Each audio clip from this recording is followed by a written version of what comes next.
You're listening to the Broken Havoc podcast on YouTube, where we discuss everything in and outside of the squared circle. Make sure to like and subscribe for more content, and as the frickin' referee would say, ring that damn bell for more notifications.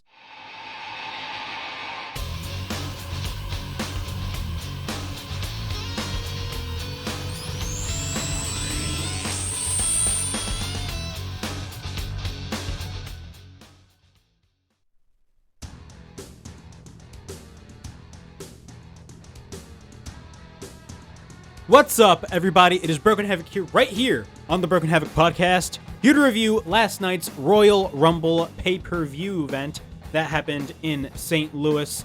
Overall thoughts on this show, of course, it is the Royal Rumble, and it kicks off the road to WrestleMania 38 at AT&T Stadium in Dallas, Texas. But we're going to be talking about the Royal Rumble. There was a lot of things that went down at the Royal Rumble. Of course, Ronda Rousey's huge return, eventually winning the Royal Rumble match. I will give you guys my thoughts on that. Brock Lesnar winning the Royal Rumble match, which I thought was the absolute right decision. A lot of people were angry about it, but come on, it was honestly the logical thing to do, in my opinion. Now, the Royal Rumble matches themselves, I'm going to be honest with you, they were not really... I'm not going to sit here and say it was the absolute worst, but it's not good at it. It wasn't good at the same time. So I would put it like right there, kind of like, eh. You know, that was really my thoughts on the Royal Rumble. I really did not know what to say about the Royal Rumble. You know, some of the surprise entrants that we got, for example, of course, we all knew Johnny Knoxville was going to be at the Rumble. We had entrants like Bad Bunny, Shane McMahon, Brock Lesnar. Look, those were quote-unquote surprise entrants, but be honest with yourself. I mean, they were all in the rumor mill, and we all know that they were going to be there anyway.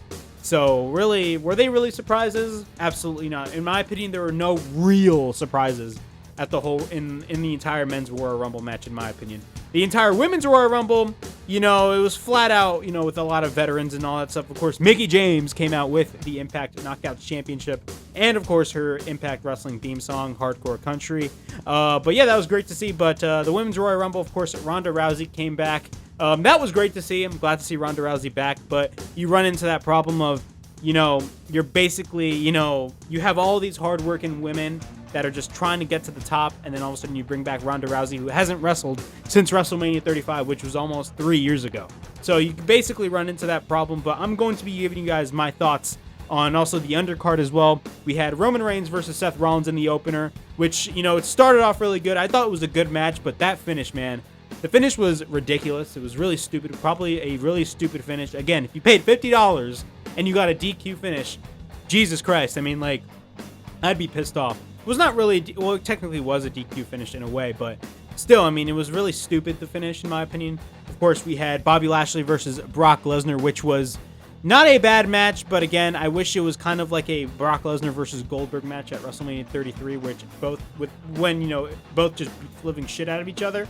But in my opinion, you know, to be quite honest with you, this show was just not, I don't want to say it was bad, but it was just not the best show. It really wasn't the best show, and really all the hype around it, you know, I mean, I don't even know if anybody was hyped around it, but you know, I was excited about the show, and I had my, you know, high hopes about the show, but let's be straight up, did it really deliver? I'm in the middle about that. It wasn't a really good show. It wasn't a horrible show, because WWE did make the right decision by having Lesnar win the match. But I will be talking about the Royal Rumble. Again, it was kind of a 50-50 show for me.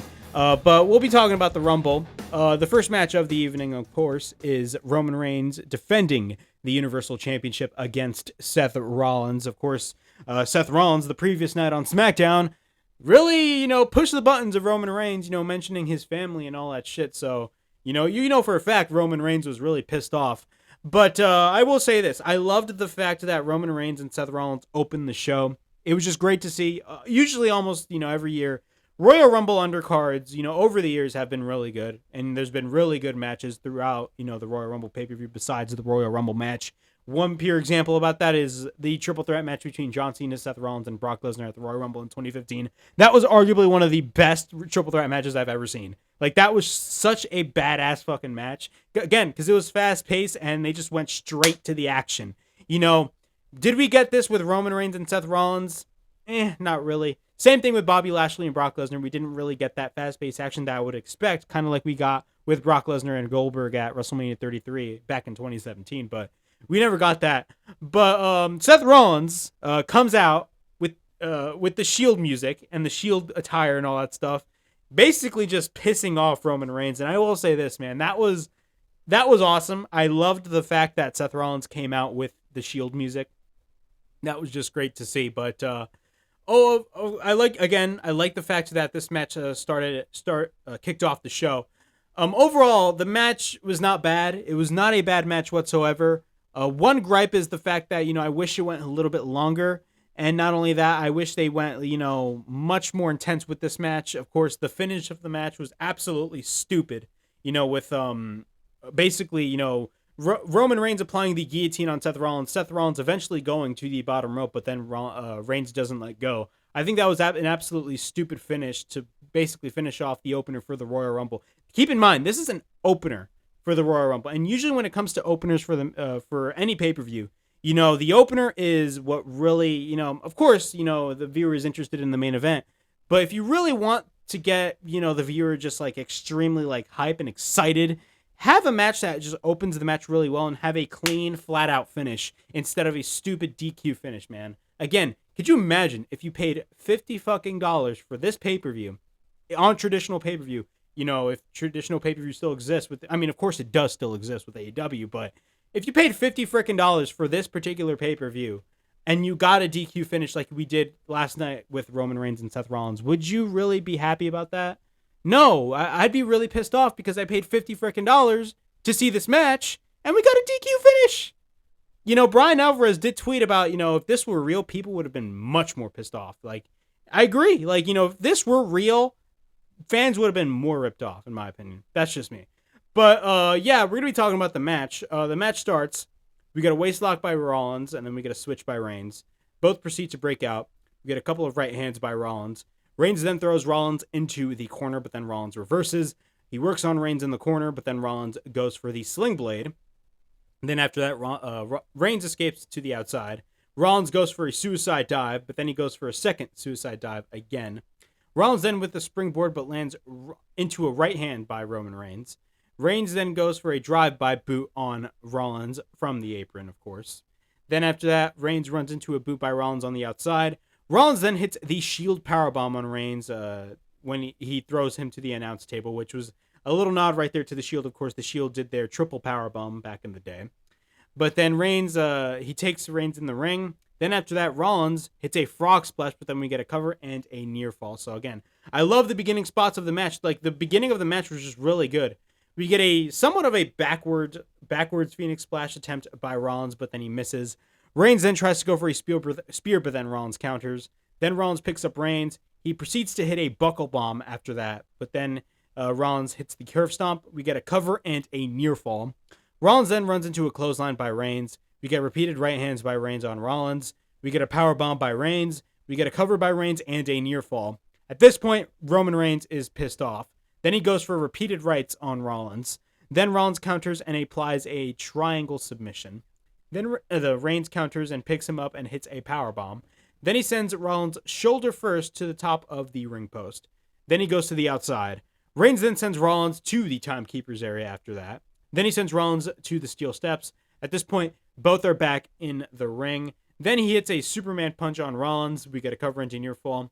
Rollins is on the outside, but then Reigns hits a spear. Then he hits a spear on the outside, I mind you. So that must have been painful for Rollins. Both go back inside. Reigns then tries to go for the spear in the ring, but then Rollins counters into a pedigree. So shades of Money in the Bank 2016 when, of course, Reigns goes for the spear, but then Rollins counters into a pedigree. I always dug that spot. That was actually like a really awesome spot in the match. We get a cover and a near fall. At this point, Rollins is in control. Then Rollins tunes up the band like Shawn Michaels when he was preparing for Sweet Chin Music. Then after that, we get Burn It Down chants. Reigns then counters the stomp. Rollins fights back. We get a kick to the head by Reigns. Reigns then goes for a right hand, but then Reigns hits a spear. At this point, Rollins is laughing. Reigns is just getting more pissed off after that. And then what happens? Reigns applies the guillotine on Rollins.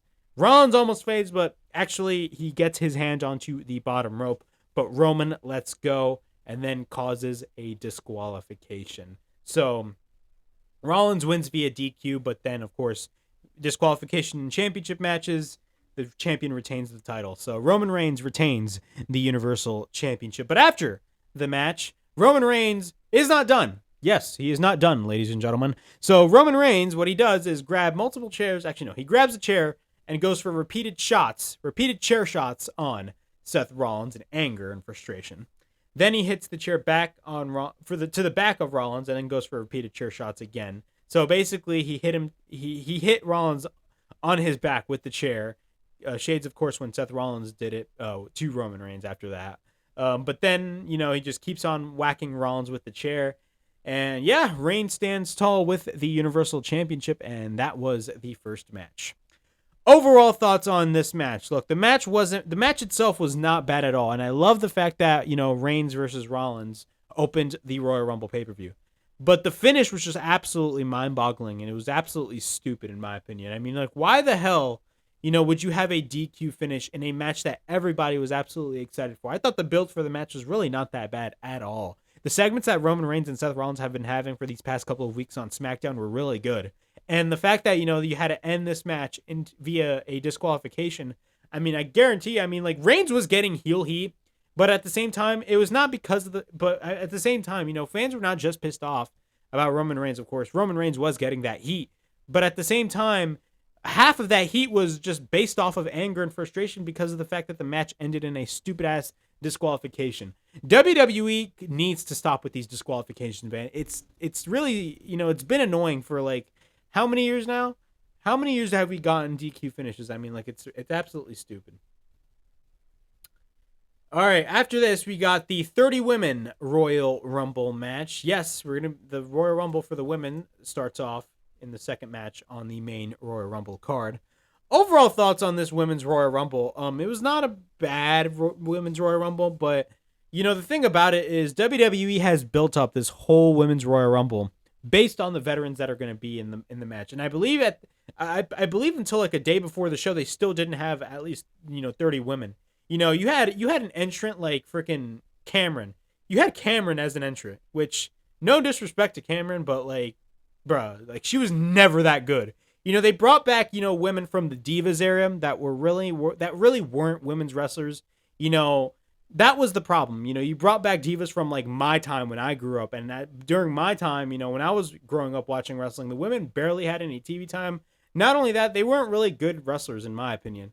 Now you got actual women's pro wrestlers. So, Summer Rae, I'm sorry, she is not a legend in my opinion. She's absolutely not a legend. That's just my opinion. But we're going to be talking about the Women's Royal Rumble. I'm going to be talking about the highlights that happened in the match. And, of course, I'm going to be naming the entrants. Sasha Banks enters at number 1. Of course, Sasha Banks made her return last night on SmackDown. Number 2 is Melina. Yes, Melina, going back to the M&M days. Of course, I believe she is still wrestling. I believe she was wrestling in NWA. But Melina is number 2. Don't get excited, folks, because Melina got eliminated a minute later. As soon as she got in the ring, she got eliminated. She tries to go for a kick, but then Sasha blocks it. Melina gets eliminated. Tamina is number 23, but then Sasha hits the knees onto the outside, but not over the top rope. She tries to eliminate Tamina, but Tamina is in control. We get a bulldog by Sasha. We got a double knees into the corner by Sasha, and then she goes again for the double knees. Number 5 is Kelly Kelly. Yes, Kelly Kelly is number 5. Fights off Tamina. Sasha later eliminates Kelly Kelly. Number 5 is Aaliyah, and I hate the fact that they're putting over that she has the fastest win in WWE history. It's not special. It is really not special. One thing I will say about both Royal Rumbles is the fact that some of the eliminations on both matches were absolutely stupid. You had fucking Madcap Moss eliminate AJ Styles. I actually expected AJ Styles to be at the final 3 because he actually entered number 1. But, you had people like Madcap Moss eliminate AJ Styles. I mean, that is not creativity at all, in my opinion. But Leah is number 5. Liv Morgan is number 6. Queen Zelina is number 7. And then Queen Zelina Vega, eliminates Sasha Banks. Again, talk about stupid eliminations. You had Queen Zelina eliminating Sasha Banks. She just made her return the previous night at the women's on SmackDown. And now, look, keep in mind here. I think this is true. Sasha Banks Sasha Banks lasted less time than Aaliyah. Aaliyah, I believe, lasted more time than Sasha Banks. Think about that. Someone count how many minutes. Someone rewatch. I'm gonna probably rewatch the match, and if I'm right, I will say I'm right, bro. But like, Aaliyah spent more time in the Women's Royal Rumble than Sasha Banks. That is what the fuck, man. You had Zelina Vega eliminate Sasha Banks. Are you joking with me? Again, Sasha Banks, you would expect her to be at least in the final 3. They teased something with Charlotte and Sasha Banks. You would assume that, once Charlotte came in, Sasha and Charlotte were going to go at it, but no, that was not the case. But she eliminates Sasha Banks. It was really bullshit. Bianca Belair is number 8. Dana Brooke is number 9. Michelle McCool is number 10. Then, of course, after that, Reggie catches Dana Brooke on the outside, saving her from elimination. Michelle then hits the Styles Clash, because that's what it was. She hits a Styles Clash on Zelina Vega. Sonya Deville is number 11. Of course, she announced the previous night that she was going to be in the Women's Royal Rumble. After that, Natalya is number 12. Tamina gets eliminated. Actually, no. Sonya Deville, speaking about Sonya Deville, she actually goes on commentary before she even enters the ring. But Natalya's number 12. Tamina gets eliminated, thank God. Bianca then stays in the match, and then, of course, she gets 1 foot on the floor. Cameron is number 13, which, again, you guys know my thoughts on Cameron. Look, no disrespect personally on Cameron, but, she was not good. I remember when AEW brought her in, and she was like, I'm back. I was like, oh, my God, Cameron. Her favorite match was Melina and Alicia Fox, everybody. Think about that. Her favorite match was Melina and Alicia Fox. Probably on a random episode of Raw. I got to rewatch those matches. But then Sonya comes in and goes after Cameron. Sonya then eliminates Cameron, thank God. Naomi's number 14. Again, Naomi, you would expect Naomi to basically be one of the final entrants in the match, considering the fact that she had, in my opinion, a lot of momentum on her side after her match with Sonya Deville, but that was not the case. Sonya and Naomi go at it. They both continue to brawl. We get a springboard enziguri by Naomi. She tries to eliminate Sonya, but then Sonya holds on. Naomi then goes for a high kick on Sonya, and then Sonya gets eliminated. But this is not the end of Sonya Deville at the end of the match. So after that high kick, Carmella's number 15. Carmella's outside the ring. Natalya then helps Bianca eliminate Michelle McCool, but does not. Rhea Ripley is number 16. Rhea then takes Carmella to the ring, but then both Zelina and Carmella go after Rhea. We get a clothesline by Natalya. Rhea then eliminates both Zelina and Carmella with a double shotgun dropkick. Then after that, Rhea is cleaning house at this point. Number 17 is Charlotte Flair, the SmackDown Women's Champion. Aaliyah then gets eliminated by Charlotte. Great. Charlotte then is close to eliminating Naomi, but Naomi has her hands on the floor. But what happens? Sonya Deville, who was eliminated earlier, comes in and just drags Naomi out. And Charlotte, with the help of Sonya Deville, eliminates Naomi. What a dumb freaking way to eliminate Naomi, in my opinion. Naomi is like one of the most talented women on the women's roster, and you basically do that to her. Absolutely stupid. But then, of course, after that, Sonya just goes. I think after that, Naomi just went to chase after Sonya. So I definitely do see a WrestleMania match happening between Sonya Deville and Naomi. I think it's destined to happen now after what happened here. So probably a spoiler for what's going to happen at WrestleMania, but I do see Naomi going over if she wrestled Sonya Deville at WrestleMania. Number 18 is Ivory, but it's not any Ivory. It is the Right to Censor Ivory. Cuts a whole freaking promo and talks about how they're all lost little girls in the ring. Rhea Ripley instantly eliminates her by just throwing her off. So that was kind of a little bit entertaining. Rhea Ripley, after eliminating her, Brie Bella is number 19. You can look, but you can't touch. She does the yes chance. Then after that, Brie is about to eliminate Natalya, but does not. Natalya then reverses and tries to eliminate her, but Brie holds on. Then both Bianca and Rhea try to eliminate Charlotte, but they don't. Number 20 is the Impact Knockouts champion, Mickie James. So Mickie James held on to her promise. She came out with the Knockouts championship, and also she came out with their Hardcore Country theme song, which was great to see. I mean, could you imagine if she came out in her normal themes, if in her WWE theme song? And then Impact Wrestling would look like a bunch of idiots for literally just hyping up Mickie James, because you had the whole roster on Twitter, and I believe on Impact Wrestling, on the show Impact Wrestling, everybody just talking about Mickie James is going to be in the Royal Rumble. She's going to be breaking boundaries, blah, blah, blah. And then, I mean, of course you knew Mickie James wasn't going to win, but like still, I mean, like, could you imagine if she came back with her WWE theme and and she didn't even come out with the Knockouts title? That would have been funny as hell. But Mickie lasted actually a while in this match, so that was great to see. Mickie eliminates Michelle McCool. Alicia Fox is number 21, another veteran. Then Nikki ASH is number 22, but she comes from behind and she tries to eliminate Rhea Ripley, but eventually she was unsuccessful. Number 23 is Summer Rae, but she goes after Natalya. So they're basically rehashing their old storyline from Total Divas, which eventually led to a match, which I guarantee you, I mean, I remember it, but at the same time, do you really think the casual audience is going to remember it? I don't even know if the hardcore audience even remembers it. Fuck. The rehashing old Total Divas. I mean, like, come on now. Both slap each other, then Charlotte knocks Summer down, and then Natalya eliminates Summer Rae. Nikki Bella is number 24. You can look, but you can't touch.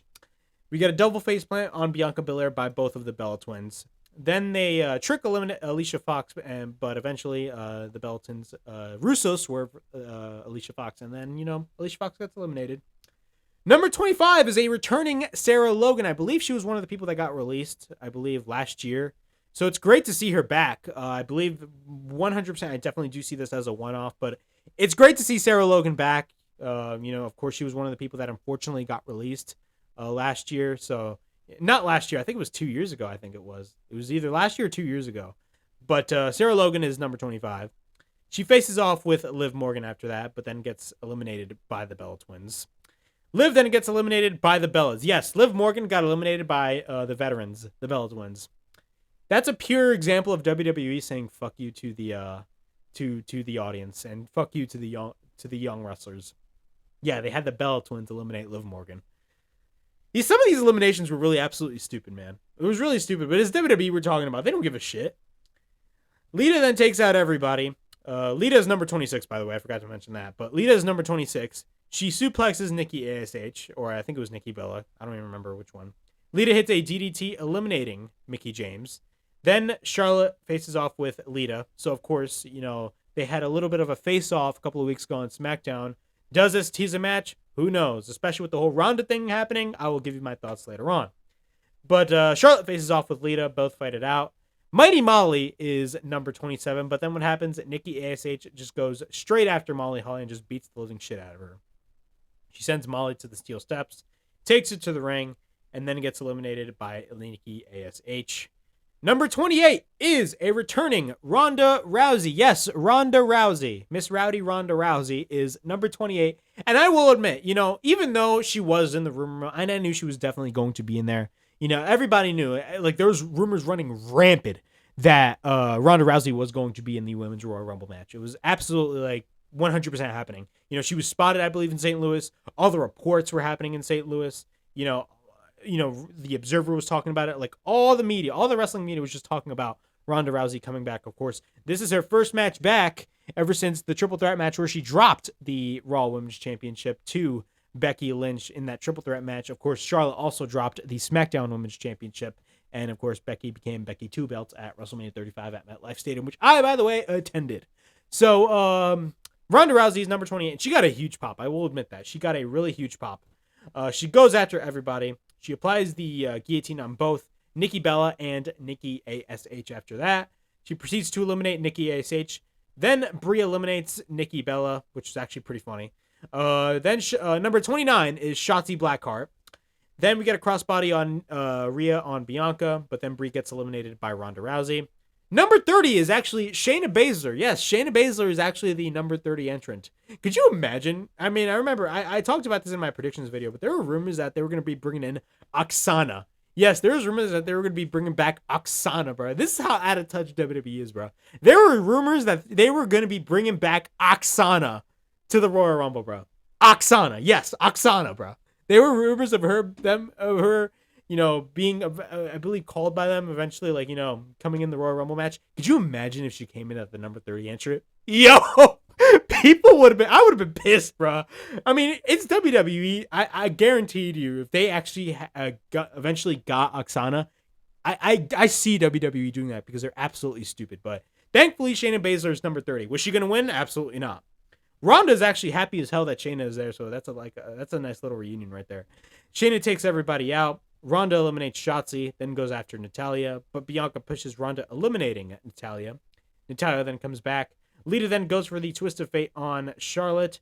Then we get a Hurricane Rana on by Lita on Rhea Ripley. Lita goes to the top rope, but Rhea takes her out. Charlotte then eliminates her. Charlotte then eliminates Rhea with a big boot. Charlotte eliminates Lita.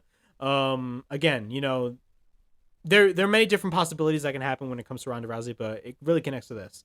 So Charlotte eliminates Lita, then eliminates Rhea Ripley with the boot. Bianca then tries to eliminate her, but Charlotte goes for a couple of chops on Bianca. Charlotte, Shayna, Ronda, and Bianca Belair are the final 4 women in the Women's Royal Rumble match. Then after that, we get a spine buster on Shayna by Bianca. Shayna then applies the Karabuta clutch on Bianca. Bianca then picks up Shayna, but Charlotte eliminates them both. Charlotte and Ronda Rousey are the final 2.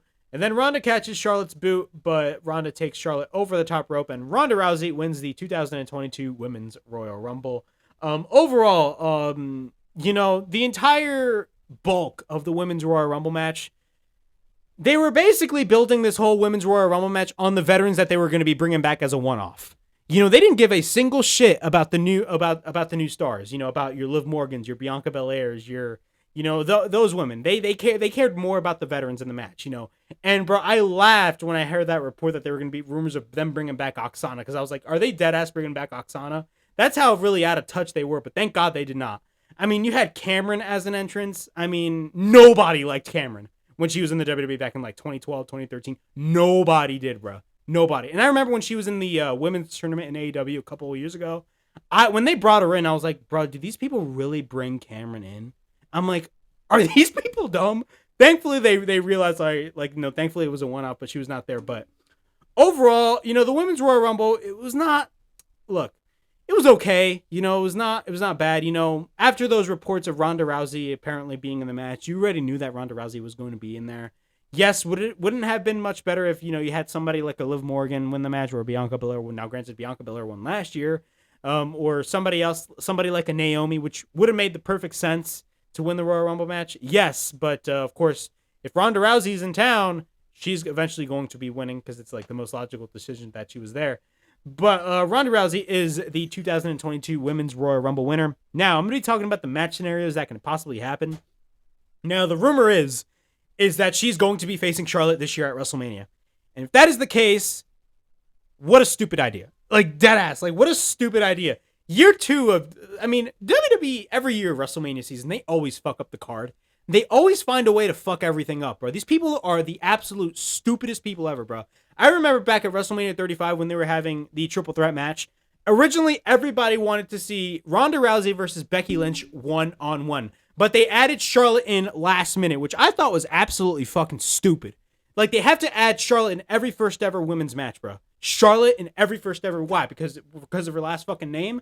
I mean, like, you guys know how I feel about Charlotte. Look, she's good in the ring, but like, bruh, I hate the fact that they always overexpose Charlotte all the freaking time.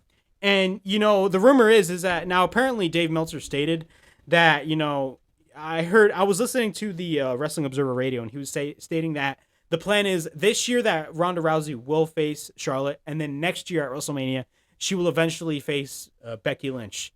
And I totally see where they're going with that, but at the same time, I mean, like, focus on this year's WrestleMania first.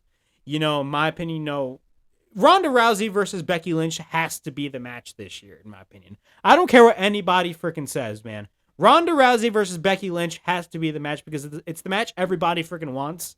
We technically got that match, but we really didn't, because it was a triple threat match, not a legit one-on-one match.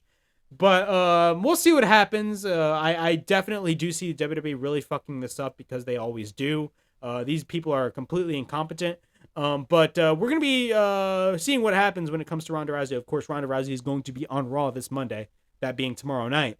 But we'll see what happens. I mean, again, the right decision is Becky versus Ronda at WrestleMania. It's stupid to have Charlotte versus Becky. Please, WWE, do not book that stupidity, please. Now, if Becky and Charlotte happened, I feel like the most logical choice to win the match is obviously Ronda. But at the same time, I mean, like, you have all this young talent that you're not utilizing. And that is the biggest problem with the WWE. Watch these people use all these freaking veterans in 10 years. They're still going to be using veterans in 10 years. Prove me wrong. And if I'm wrong, I'll admit I'm wrong. But like, bro, these people are going to be using veterans for the next 10 years. Watch. But yeah. The next match is Becky Lynch versus Doudrop for the Raw Women's title. This was a match that I did not like. The majority of the match, the crowd was flat out dead. Nobody cared about this match. I mean, first off, putting Doudrop in this match at the Royal Rumble was really stupid in my opinion. But it is what it is. She won, apparently. I think she won a Fatal 4-Way. Correct me if I'm wrong. I completely forgot. I think it was Bianca Belair, Liv Morgan. I forgot who else. But if Liv Morgan, I felt like Liv Morgan should have won that. Liv Morgan should have at least faced Becky Lynch one last time at the Royal Rumble and have a really good match. And then, of course, Becky Lynch, of course, retaining the belt. But we had Becky Lynch versus Doudrop for the Raw Women's title. And again, the crowd was just flat out dead during this match. Like, they were flat out dead, man. The crowd did not care. I will say, though, the finish of the match was really good. Of course, Becky hit the manhandle slam at the end of the match. But I'm going to be going through the match. Both lock up, but break out. We get a side headlock by Becky. Becky goes for a waist lock, but then we get a shoulder tackle by Doudrop. Doudrop then tries to go for a crossbody, as she usually does, but Becky goes to the outside. Becky then hits a kick from the apron. Becky goes to the top, but then Doudrop comes in and takes her down. Doudrop then runs her into the corner. We get a headbutt by Doudrop. Doudrop then goes to the top, but Becky escapes. Becky then gets sent to the barricade. We get a running forearm by Becky into the ring. Doudrop then hits a senton after that, but then Becky again goes to the outside. Doudrop then tries to go for the cannonball, but then Doudrop lands onto the steel steps on the outside. We get repeated stomps by Becky. Becky then takes Doudrop in the ring. Becky applies a chin lock. Becky at this point is in control. Doudrop then catches Becky, but then Becky reverses into applying a sleeper hold. Then after that, it looks like Doudrop is fading, but eventually Doudrop escapes. Then Doudrop runs the shoulder first to the ring post. Then we get a shotgun dropkick off the top by Becky Lynch. Then we get a cover engineer fall. We get repeated stomps by Becky on Doudrop. Doudrop then goes for a suplex on Becky. We get an elbow and a slam by Doudrop. We get a senton by Doudrop. We get a cover and a near fall. Becky then reverses it and applies the disarmer submission. Then after that, Doudrop tries to power out, but Becky reverses it and keeps it applied. Becky then goes for a couple of kicks, but then Doudrop reverses it and hits a power bomb. We get a cannonball in the corner by Doudrop. We get a cover and a near fall. Becky then proceeds to gain control. Becky is on the top. Then we get a Molly go round by Becky off the top. Then we get a cover and a near fall. Becky then goes for a bunch of kicks. We get repeated shots by Becky. She misses the flying leg drop. Then after that, we get a couple of headbutts by Doudrop. Doudrop then tries to suplex Becky to the outside, but then Becky escapes. We get a drop breaker by Becky. Doudrop then is on the top rope. We get a flying leg drop by Becky Lynch. We get a cover and a near fall. She tries to go for the manhandle slam, but then Doudrop reverses it and takes her down with a slam of her own. Then we get a cover and a near fall. Doudrop then goes to the top, but then Becky escapes. Then Becky goes for a chop block on Doudrop. Becky goes to the top, hits the manhandle slam off the top. We get a cover. 1, 2, 3. Becky Lynch retains the Raw Women's Championship in a lackluster match, in my opinion. Again, the crowd was dead. I did not care at all about this match. You knew firsthand that Becky Lynch was retaining the title, period. It'd be really stupid for WWE to book. For as much as I say WWE is really stupid, at least they're really smart enough to not have Becky drop the title to Doudrop. But the finish was not bad. I enjoyed the finish of the match, of course, with her hitting the manhandle slam off the top. But the rest of the match was just pure garbage, in my opinion. I just did not care about the whole match, and the crowd was dead too. But Becky Lynch retains the Raw Women's title. The Royal Rumble attendance, yes, they announced the attendance for the Royal Rumble, and it is 44,390. So that is the attendance for the Royal Rumble. Brock Lesnar versus Bobby Lashley for the WWE title, a match that I was also really excited about, but the one that I was really disappointed of. Now, the right man won, and the right outcome near the end was supposed to happen. In my opinion, I'm totally for that. I'm not against that. But the match itself between Brock Lesnar and Bobby Lashley, I'm going to be 100% real with you guys. I expected way more for this match, in my opinion. I honestly wish that we could have gotten, somewhat of a Goldberg versus Brock Lesnar at WrestleMania 33 type match. And we kind of, in a way, got that. But let's be straight up. If you compare this match to Brock Lesnar versus Goldberg at WrestleMania 33, Brock Lesnar versus Goldberg at WrestleMania 33 was arguably the better match. Because granted, that match was only like less than, 10 minutes. Probably like less than 10 minutes back in 2017. But bro, that match, from the moment the bell rung, those guys went at it, man. And I didn't really, in my opinion, see that when it came to Brock Lesnar versus Bobby Lashley. I expected something like that, but we really didn't see something like that, in my opinion. But, yeah, of course, the outcome of the match is Roman Reigns interfering in the match, but I'll talk about that later. Paul Heyman, of course, does the introduction for the final time for Brock Lesnar, because he's eventually going to turn on Brock Lesnar later on in the match. But the match starts, both lock up, both break out, but then both lock up again. Lesnar goes for a waist lock, hits German number 1, Suplex City, bitch. Then Lashley gets back up on his feet. Both lock up again. Then Bobby hits a German suplex of his own on Brock Lesnar. But then Brock gets up. I actually really enjoyed that. I'll admit that. I actually really enjoyed that. So then both lock up. We got a German suplex again by Lesnar. Then Lesnar goes for another German. Lashley gets up. We get a kick by Lashley. We get repeated rights by Lashley. Lesnar picks up Lashley after that, but then Lashley escapes. Lashley then hits a spear out of nowhere. And then he hits a second spear on Brock Lesnar. Lesnar's on the outside. Lashley then tries to spear Lesnar through the barricade, but Lashley lands through the barricade. Lesnar then picks up Lashley, but Lashley escapes and sends Lesnar to the ring post. Both get back in the ring. He tries to spear Lesnar, but Lashley wins shoulder first to the post. Lashley goes shoulder first to the post. We get a waist lock by Brock Lesnar. Then we get a German by Lesnar. We get a German again by Lesnar. Hits a third German and continues to just do Suplex City. So it's Suplex City, bitch, with Brock Lesnar on Bobby Lashley. Then we get a fifth German by Lesnar. But then after that, he picks up Lashley, but then Lashley reverses it into the Hurt Lock. Lesnar then sends Lashley to the corner, taking out the referee. Then he picks up Lashley and hits the F5, but then knocks the referee again. Then, out of nowhere, the Tribal Chief, Roman Reigns, eventually spears Brock Lesnar out of nowhere, stares at Paul Heyman, and what happens? He gives the belt to Roman Reigns. Roman Reigns has the WWE title. What happens? He hits it on Brock Lesnar. Then after that, the referee comes in. We get a cover. 1, 2, 3. Bobby Lashley is your new WWE champion. Overall thoughts on this match is, I really enjoyed, the finish of this match. The finish of the match was really the way that it was supposed to happen. Now, the match itself between Lesnar and Lashley, I felt like it could have been a little bit better and a little bit well done, in my opinion. In a way, it did its job, but let's be straight up. I would have much rather have seen a, flat out slugfest between Brock Lesnar and Bobby Lashley. And in my opinion, we really didn't get that. But again, the finish of the match when it came to, of course, Paul Heyman and Roman Reigns, of course, Paul Heyman turning on Brock Lesnar. I mean, that was the most logical thing to do. It was supposed to happen. Everybody predicted it, and everybody knew that was going to happen. Of course, Roman Reigns is still the Universal Champion, but of course, he cost Brock Lesnar the WWE Championship, and it gave you a perception that, of course, Brock Lesnar is going to be in the Royal Rumble match anyway, so that was why, it happened. But overall, again, I felt like this match could have been a little bit better, but we really didn't get that. And that is, in my opinion, that was really disappointing. But it is what it is.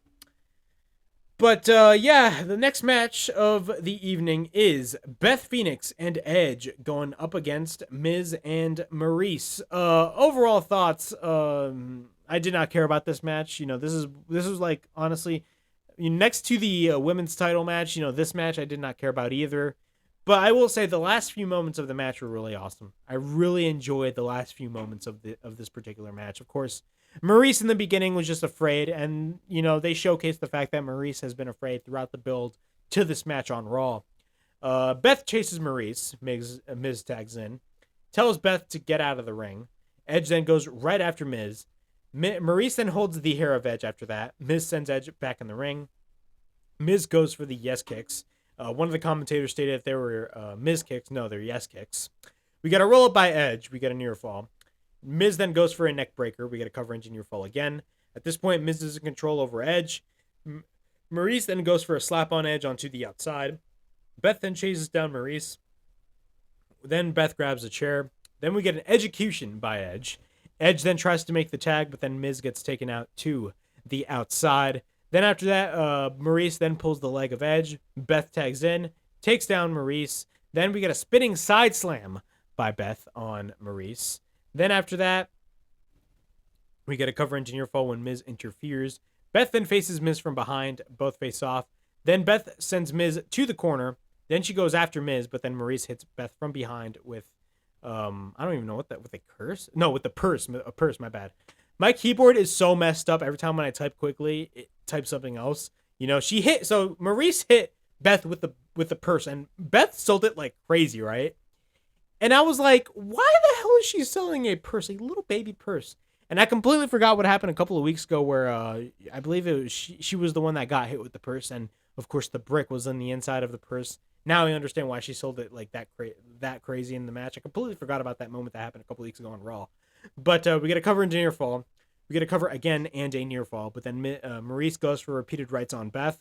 Maurice then continues to be in control, and Maurice starts to get a little bit of offense. Later, Beth reverses, and both hit a double clothesline. At this point, the hot tag is made, but then Edge hits the Edge-O-Matic. We get a cover engineer fall. Edge goes to the top. Maurice then interferes.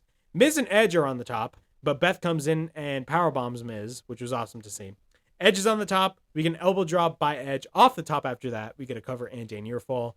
Maurice then is on the outside, sending Beth to the outside onto the steel steps. Then after that, Edge plants Miz face first onto the mat.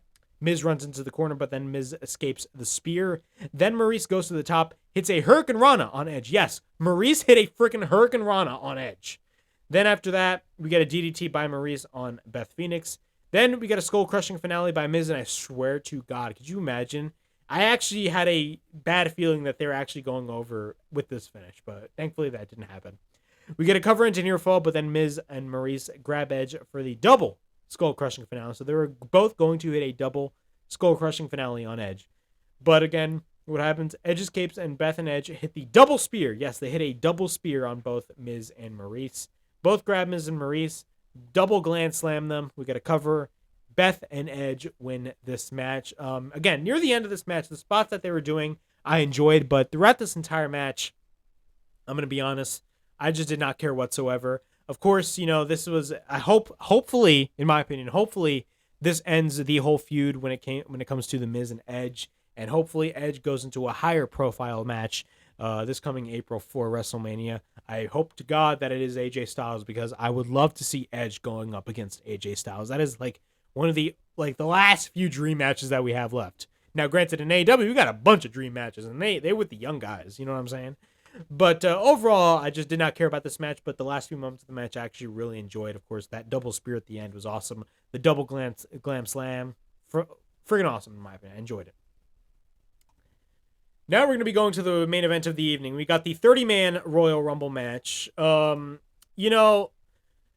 understand why a lot of people hated this match, and I'm not going to say anything about it. I'm not going to sit here and say that this match was amazing or it was good, because it really wasn't. The biggest problem with this match was the lack of legit surprises. And, coming from me, yes, we got, Johnny Knoxville as an entrant, right? But he was already promoted. Bad Bunny was leaked like a couple of days prior, which, I did pop for Bad Bunny, but let's be straight. I think he's going to win. Brock Lesnar. You knew Brock Lesnar was going to be in the match right after the finish of the Lashley match. And, Shane McMahon, he was also in the rumor mill as well. So really, aside from those guys, were there really any other surprise entrants? No. My assumption was that, they were going to bring in all the guys that, they promoted first, and then they got the surprises out. Of course, in my opinion, again, there was a lack of surprises in this Rumble match, and that's why a lot of people did not like it, and I totally understand that, a part of me was like, bro, we barely gotten a surprise. Now, I know everybody should know that Cody Rhodes was not going to be in this Royal Rumble match. If you thought Cody Rhodes was going to be in the Rumble match, I'm sorry, you're a complete fool. But a part of me, like 1% out of 100, for me, to me, wanted Cody Rhodes' music to play. I really want, like, a 1% chance wanted for him, even though I knew he wasn't going to be in it, a 1% chance really wanted him for him to be at the Rumble match, but of course we never got that. Guaranteed you would have made the whole match way more interesting, but of course he didn't show up. Of course, everybody knew that. But yeah, so AJ enters number 1, and you would expect AJ to last up until the end when he enters number 1 because AJ is like a high profile wrestler, but he didn't. I'll talk about that later. Shinsuke Nakamura enters number 2. Pat McAfee, of course, is marking out as usual. Both lock up. We get a kick by Shinsuke. AJ goes for a dragon screw. We get a kick by Styles. We get a spinning heel kick by Nakamura. We get a couple of elbows by Styles. Styles then runs into a kick. We get a sliding forearm by Styles. Then Austin Theory is number 3. We get a rolling shotgun drop kick on Styles by Austin Theory, which looked amazing. Then he plants Shinsuke to the mat. He tries to eliminate Nakamura, but then we get repeated rights by Theory. Then we get a couple of kicks by Nakamura. We get a couple of knees by Theory. Number 4 is Robert Roode. Then he hits a spine buster on Shinsuke. Then he hits a spine buster on Theory. And this was probably one of my favorite moments of the match. AJ Styles and Bobby Roode faced off, right? They faced off like right after Roode was doing his spots with Theory and Shinsuke. And AJ and Roode faced off, and you heard it on when I was watching it on Peacock. You heard the crowd chant TNA, man. I'd love to see, those TNA chants, man, were brutal back in the day. But I love the fact that they were chanting TNA because the crowd is really smart that they knew that these guys came from TNA. That was awesome to see. But then AJ eliminates Robert Roode. Nakamura then throws Theory, but then Theory goes for a spinning backbreaker on Shinsuke. Number 5 is Rich Holland. Shinsuke then gets eliminated. Depressing. That sucks. Holland then throws AJ across the mat, but then Montez Ford is number 6. He tries to eliminate Styles, but then hangs on. Theory then comes in. We get a drop kick on Theory by Montez Ford. Then he tries to eliminate Ford, but Holland comes in. We get an enziguri by Ford, but Holland takes him down. Number 7 is Damien Priest. Then after that, Priest tries to eliminate Styles, but we get a backbreaker by Priest on Austin Theory. Styles then tries to eliminate Priest, but then Styles helps Priest eliminate Theory. Sami Zayn is number 8. Ford then goes after Sami Zayn, but then Zayn tries to eliminate Ford. Number 9 is Johnny Knoxville, and he comes in with the whole cast of Jackass Forever, but no Steve-O. There's no Steve-O, quite shockingly. I will admit, Johnny Knoxville was actually quite entertaining in the Royal Rumble. I'm going to be honest. I loved Johnny Knoxville in this match. Johnny Knoxville, actually, when his music just came out, he got like one of the biggest pops in the entire match, and that is crazy to see. He takes down Zayn and goes after Zayn, but we get an elbow drop by Sami Zayn. We get a forearm by Johnny Knoxville on AJ Styles, but then, of course, he hits the phenomenal blitz on Knoxville. But the funny thing about that was when AJ was going for those multiple shots, Knoxville was no-selling it. That was the funniest shit ever. Like, he was just standing there when Styles was hitting the phenomenal blitz. It was one of the funniest things I've seen, bro. Knoxville, like, no-sold that shit. We got a frog splash, and a really good frog splash by Ford on Knoxville. But then Holland picks up Knoxville. Zayn then goes for the haluva kick, eliminating Johnny Knoxville. So his Royal Rumble run ended way early. Angelo Dawkins is number 10. Omos is number 11. Omos takes out everybody. Dawkins then gets eliminated by Omos.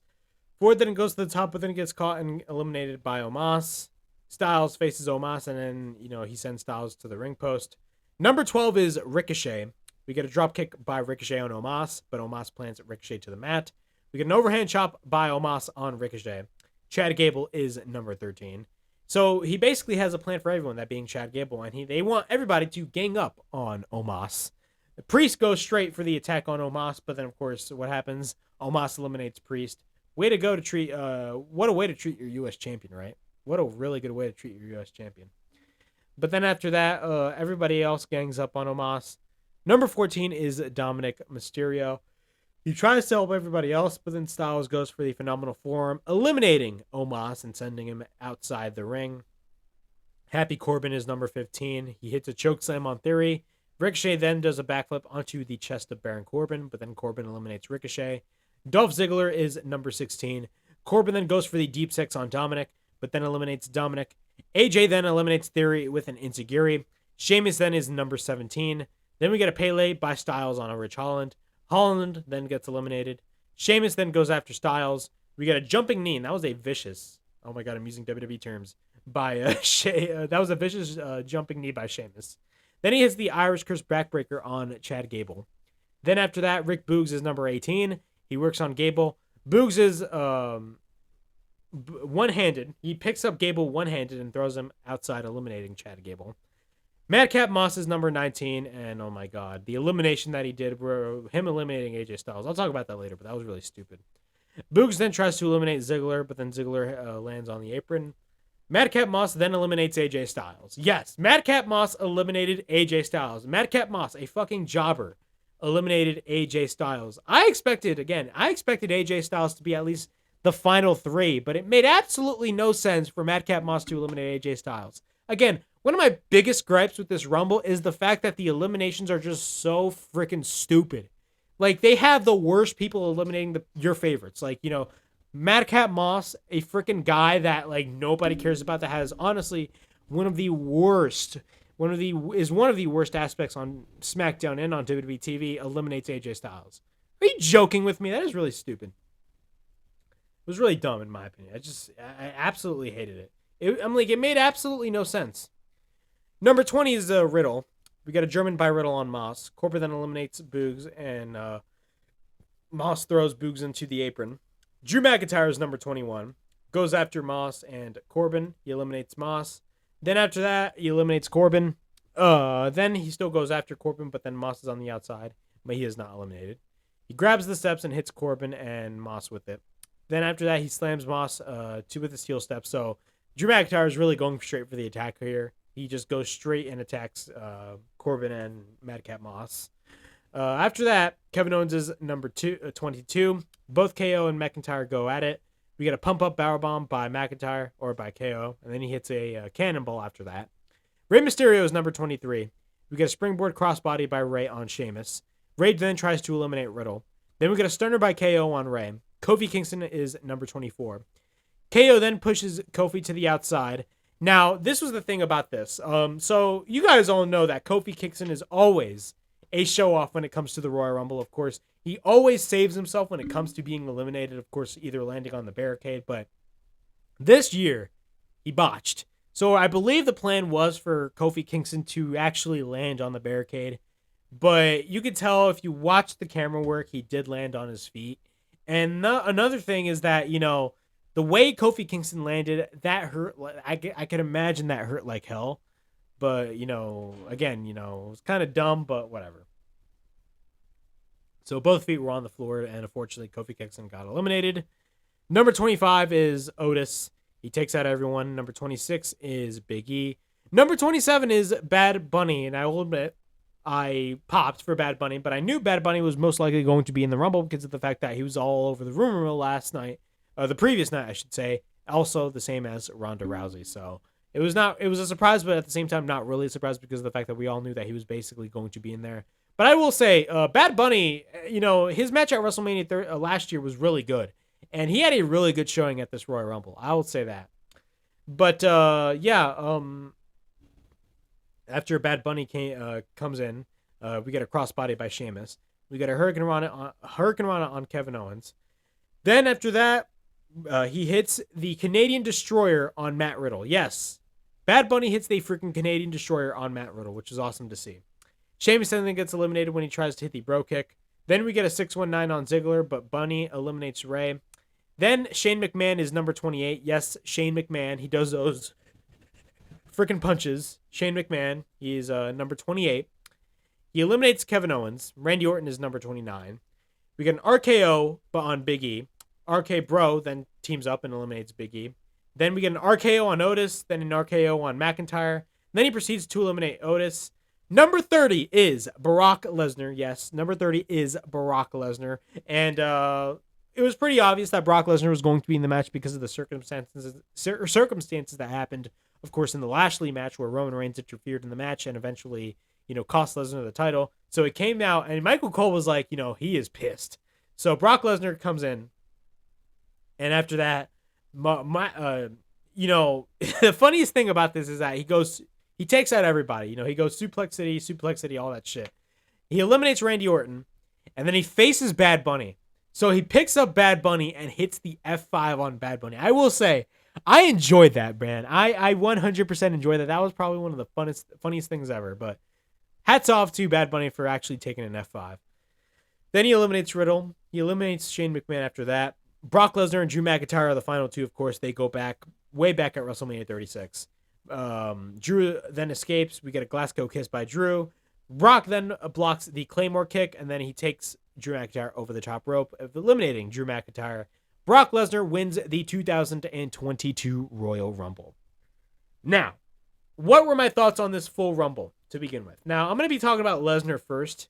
I heard a lot of people on social media were angry that Brock Lesnar, mad specifically that Brock Lesnar won. I don't know what you're mad about when it came to Brock Lesnar winning. Now, if you're mad about the whole Royal Rumble, I totally understand. But when it came to Brock Lesnar winning the whole Royal Rumble match, it made the perfect sense. The reason why I say that is because of the fact that, the main storyline in the entire WWE right now is Brock Lesnar, Paul Heyman, and Roman Reigns. That is the main storyline right now. And this is going to lead to a match at WrestleMania 100% with Roman Reigns and Brock Lesnar. Now, I made a presumption. I predicted this. One of my predictions when it came to Brock Lesnar, because I knew he was definitely going to be winning the Royal Rumble match, was the fact that, Brock Lesnar is a free agent. And they have been telling the story that Brock Lesnar is the free agent.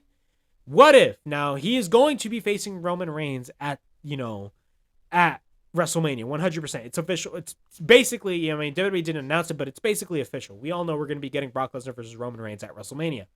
But he could also go for the WWE title, and they can eventually unify both the titles. Now, a lot of people have been saying they should unify the championships, and I believe so because of the fact that the brand split is such a joke.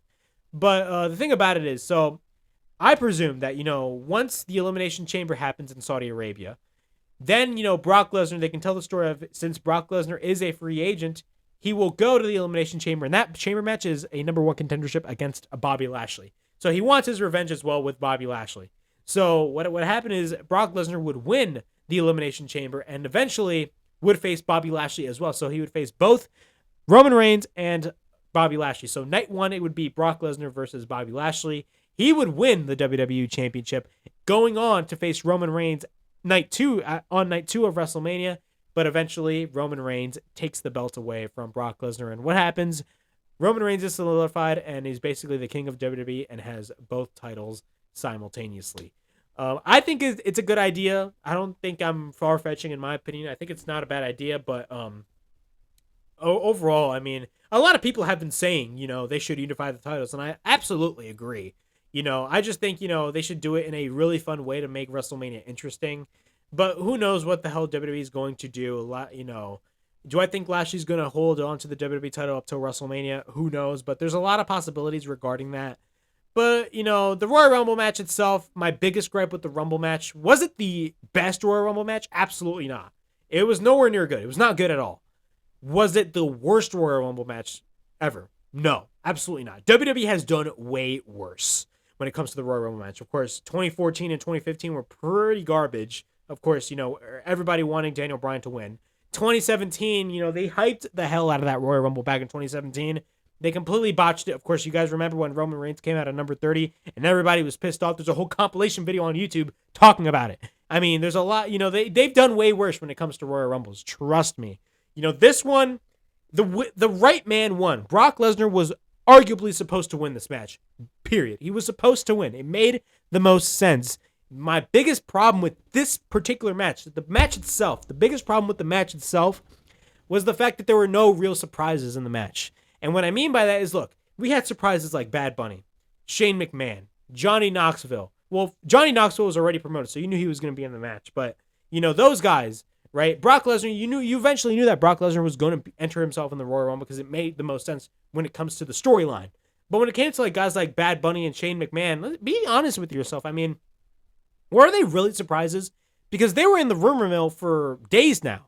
That Bad Bunny was going to be coming back, and then Shane McMahon was going to be coming back at the Royal Rumble. Those rumors were already running rampant days before the Rumble match. So were they really surprises? No, they really weren't. Aside from that, we really didn't get a lot of surprises, and that was really the disappointing aspect of the Royal Rumble, and that's what really, pissed me off a little bit. I knew that everybody should have known that Cody Rhodes was not going to be in the Royal Rumble. Everybody should have known that. But again, a small percentage of me really wanted Cody Rhodes to be in the Royal Rumble match, because at least it would have made it more interesting. A lot of people were saying that this match was boring. All power to you. I think was I bored? Maybe in the beginning stages of the match, but really, near the end, you knew what was going to happen. I mean, I wouldn't necessarily say I was bored with it, but was it the best Royal Rumble match? Absolutely not. 100% it was not the best Royal Rumble match. Really, the biggest disappointment regarding the match itself was just the lack of surprises, in my opinion. The lack of surprises. And really, another problem with this was the fact that it was way too predictable. Again, WWE, ran itself into a corner by them making the right decision, but then running into the problem of making the whole thing way too predictable. That was honestly the biggest problem with this year's Royal Rumble. With both the women's and the men's. You knew that Ronda Rousey was eventually going to return. It was all over the news a couple days prior. And, once, she came out, you already knew for a fact she was going to be winning. It'd be really stupid if they actually eliminated Ronda Rousey, because, of course, Ronda Rousey is a huge draw. And you'll also run into the problem, and I'm still talking about the Women's Rumble, really them not establishing the talent that they currently have. And that is the biggest problem that WWE is running to. And this is going to be a common occurrence every year, especially with the Women's Royal Rumble. They promoted this whole Women's Royal Rumble based on the veterans that are going to be in the match. And there's nothing wrong with putting veterans in the match, but the fact that you're promoting that more than your current female wrestlers, that is where I have a problem. And with the Men's Royal Rumble, again, there were barely any surprises, and the whole match was just damn predictable. Both matches were damn predictable. Again, the right decisions were made, but they ran into the problem of the whole thing being completely predictable. And that is why a lot of people did not like this year's Rumble, and I totally understand that. This whole Rumble was completely predictable. Do I say this was the worst Royal Rumble? Absolutely not. I wouldn't call this the worst Royal Rumble match because of the fact that WWE has done absolutely way worse. They shit on the fans in Philadelphia. Everybody wanted Daniel Bryan to win back in 2015. That was a complete fuck you right there. Remember when Roman Reigns came out at number 30? Yeah, that was bad. But again, was this the worst Royal Rumble match? No. But was it the best? Was it good? No, it wasn't good either. It wasn't good. It was not the worst, but it was not good either. I'd put this right in a way, either the middle or a little bit below the middle. Like, that was really this match. And again, this whole match was just completely predictable. Again, the right decisions were made, but they ran themselves into a problem of having the whole match being completely predictable. And those are my thoughts on the Royal Rumble. Overall thoughts on the Royal Rumble. To be quite honest, it was an okay show. The undercard, I was actually really, kind of in a way disappointed of, especially with the two title matches, man. The two title matches, in my opinion, Roman Reigns and Seth Rollins, I expected that match to honestly be the match of the night. But we really didn't get that. We got they basically shit on the fans and just gave us a whole DQ finish, man. I want a clean finish, but most likely they're going to be carrying on the feud when it comes to Seth Rollins and Roman Reigns, so we'll see where that goes. But also the title match between Lashley and Lesnar, the match could have been better. It should have been a little more fast-paced and just more, straight to the action type match. And we really didn't get that. But the right decision, the right finish did happen in the match. And you know what? That's why I gave it a little bit of a pass. But the two Royal Rumble matches, the biggest problem, just flat out predictable. That was basically the whole problem with this year's Rumble. But yeah. Those were my thoughts on the Rumble. Be on the lookout for my Raw review on Tuesday. Of course, I got episode 3 of New Shock happening. I'm uploading that video tomorrow, so be on the lookout for episode 3 of New Shock. Of course, check out my Raw review and the rest of my reviews right here on the Broken Havoc podcast. And this is Broken Havoc from the Broken Havoc podcast, signing out.